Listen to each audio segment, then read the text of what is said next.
नमस्कार, मी प्रीति जयनगरी न्यूज चैनलमध्ये आपले स्वागत आहे। उनका स्वागत करती हूँ। यहाँ पर पूर्व पार्षद और पूर्व मेयर उपस्थित हैं, उनका भी स्वागत करती हूँ। यहाँ पर फ्रंटल के सभी जो अध्यक्ष हैं वो मौजूद हैं, जिसमें महिला है, युवा है, सेवा दल है, मैं उनको भी नमस्कार करती हूँ। आज हम यहाँ महाराष्ट्र की धरती पर हैं और महाराष्ट्र की धरती वीरों की धरती है।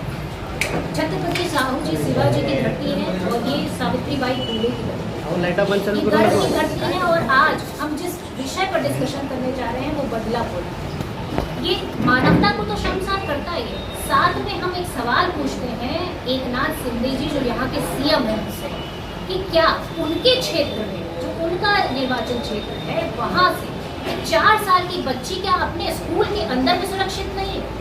ये सवाल है और ये सवाल पूरे महाराष्ट्र का सवाल है। ये सवाल देश का, महाराष्ट्र की अस्मिता का सवाल है। आज हर एक 4 साल की बच्ची का पिता क्या चैन से उस दिन सो पाया होगा? क्या उसके घर वाले चैन से सो पाए होंगे कि जिस दिन 4 साल की बच्ची के साथ यौन उत्पीड़न होता है? और सरकार का जो रवैया है वो पूरी तरीके से असंवेदनशील रहा।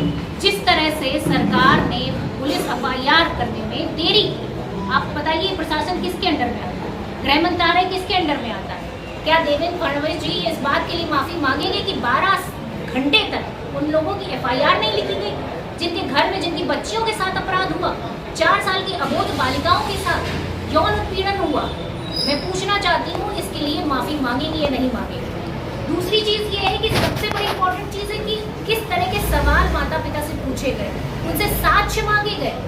क्या ऐसे बिंदुओं पर साक्ष्य मांगना क्या कहाँ तक एक मानवता को शर्मसार करने जैसी बात है? इस पूरे घटनाक्रम में जिस तरह के रवैया भारतीय जनता पार्टी की सरकार और शिंदे सरकार ने किया है, गठबंधन की सरकार और उनके विधायकों की उपस्थिति में जिस प्रकार से वहां के प्रदर्शनकारियों के ऊपर लाठीचार्ज किया गया, वो अपने आप में एक सवालिया निशान है कि क्या प्रदर्शनकारियों के साथ में ऐसा व्यवहार करना उचित है?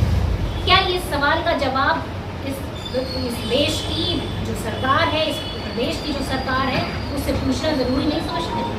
हम पूछना चाहते हैं कि किस तरह से उन 300 एफआईआर की गई जो प्रदर्शनकारी हैं उनके ऊपर 70 से ज़्यादा लोगों को अरेस्ट करा गया। क्यों अरेस्ट किया गया? क्योंकि वो सिर्फ और सिर्फ प्रदर्शन कर रहे थे, अपना जो है रोष प्रकट कर रहे थे। जिस तरह सरकार का रवैया था उससे असंतुष्ट थे कि उस दुष्कर्मी के खिलाफ सख्त से सख्त कार्रवाई हो, पर उसके खिलाफ कार्रवाई करने की जगह 2 दिन तक स्कूल प्रशासन टालमटोल करता रहा। मैं सवाल पूछती हूँ, स्कूल प्रशासन किस तरह से जिम्मेदारी अपनी निश्चित करेगा? सिर्फ कांग्रेस पार्टी ही नहीं बल्कि हाईकोर्ट की टिप्पणी भी पूरी तरीके से क्लियर है कि किसी तरह से एसआईटी जांच में स्कूल के प्रशासन पर किसी तरह की कोई कार्रवाई नहीं की गई है। एफआईआर में कोई नाम दर्ज किया गया है क्या? ये सवाल है मेरा।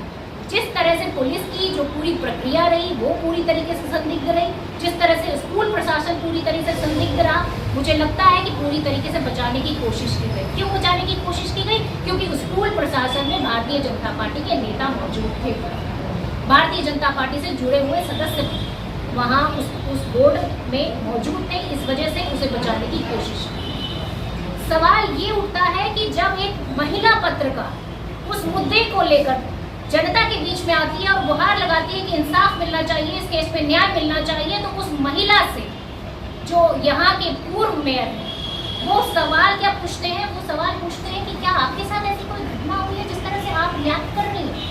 कितनी शर्मनाक सवाल पूछा उन्होंने।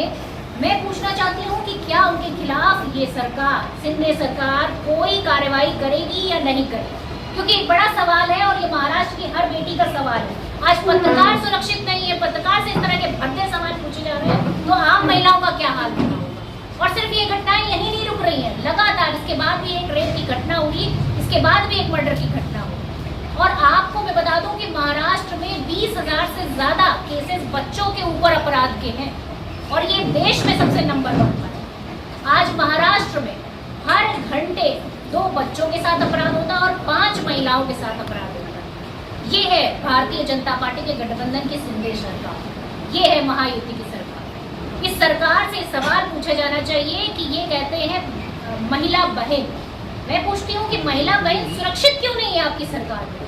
आपने कौन से ऐसे कदम उठाए? इस पूरे प्रकरण में आपका जो रवैया है वो पूरी तरीके से बिल्कुल भी नेग्लेक्टेड दिखाई दिया। आपका बेटी बचाओ अभियान कहाँ है? उसका 80% बजट आप कहाँ खर्च करते हैं? 80% बजट आप खर्च करते हैं सिर्फ चुनाव प्रचार और प्रसार में, और ज़मीनी स्तर पर कोई काम नहीं होता, जिसका ये नतीजा निकलता है। और सिर्फ यही नहीं, पुलिस थाने में आए दिन जो है गोलीबारी हो रही है, जिस तरह से इनके विधायक सरेआम गोलियां चला रहे हैं भारतीय जनता पार्टी के, ये भी एक सवालिया निशान है। सवालिया निशान है कि भारतीय जनता पार्टी की और जो सिंधिया सरकार है, ये गवर्नमेंट है, महायुति की गवर्नमेंट, कि पूरी तरीके से लॉ एंड ऑर्डर में फेल नजर आती है। महिलाओं की सुरक्षा के लिए कांग्रेस पार्टी पूरी तरीके से प्रतिबद्ध है, क्योंकि महिला सुरक्षा एक बड़ा और इम्पोर्टेंट इशू है।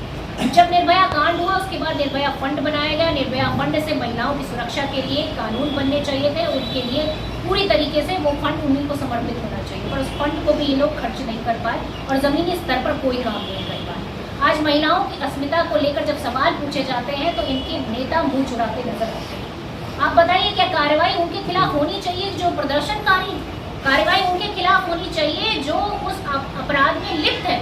कॉलेज स्कूल के प्रशासन के लोग लिप्त हैं, और उसके साथ में स्कूल का प्रशासन अगर जिम्मेदार नहीं है, एक सीसीटीवी कैमरा नहीं है वहाँ पर। आप बताइए कि कोई बच्चों का स्कूल होगा, वहाँ सीसीटीवी कैमरा नहीं है, इस चीज़ को सुनिश्चित कौन करेगा?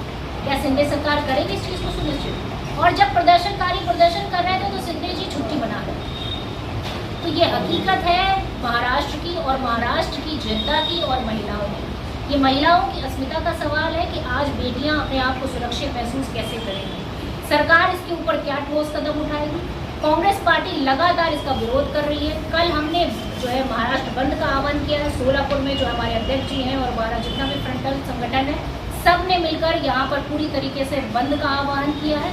और बंद के साथ में हमारा ये भी एक जो है रिक्वेस्ट है कि हमारा जितना भी फ्रंटल संगठन है, सब ने मिलकर यहाँ पर पूरी तरीके से बंद का आह्वान किया है। और बंद के साथ में हमारा ये भी एक जो है रिक्वेस्ट है कि पूरी तरीके से इस केस में न्याय होना चाहिए। इस केस में पास्को एक्ट के तहत उस मुजरिम को पूरी तरीके से सज़ा होनी चाहिए, और ऐसी सज़ा होनी चाहिए जो नज़ीर बनकर पेश हो, ताकि फिर कोई दरिंदा किसी बच्ची की तरफ आँख उठाकर न देख सके, ताकि फिर कोई हैवान व्यक्ति किसी बच्ची के साथ हैवानियत न कर सके। मेरा ये सवाल है कि क्या सरकार अब सुनिश्चित करेगी कि स्कूलों में सीसीटीवी कैमरे होने चाहिए? सीसीटीवी कैमरे के साथ में जो वहाँ पर कर्मी हैं, जो वहाँ पर सफाई कर्मी हैं, या जिस तरह से भी जो छोटे कर्मी होते हैं, क्या उनमें महिलाओं की भूमिका नहीं होनी चाहिए? उनमें महिलाओं की भूमिका होनी चाहिए ताकि बच्चों को सुरक्षा मुहैया करा सकें। इन सारी चीज़ों को सुनिश्चित करना काम है, और साथ में उन लोगों के खिलाफ एक्शन जितना सख्त किया जाए, जिस तरह से हथकड़ियाँ लगा के उनको जो प्रदर्शनकारी हैं वो निकल रहे हैं, उनकी वीडियो वायरल हो रही है, उससे साफ जाहिर होता है कि सरकार की मंशा क्या है। सरकार इस मुद्दे को दबाना चाहती है, पर ये मुद्दा अब दबेगा नहीं, क्योंकि महाराष्ट्र की बच्चियों का सवाल है। ये सवाल है बदलापुर की उस बच्ची का जिसके ऊपर। अशाच प्रकारे तुमच्या भागातील बातम्या पाहण्यासाठी जयनगरी चॅनलला लाईक करा, सबस्क्राईब करा, बेल आयकॉनला क्लिक करा आणि शेअर करा.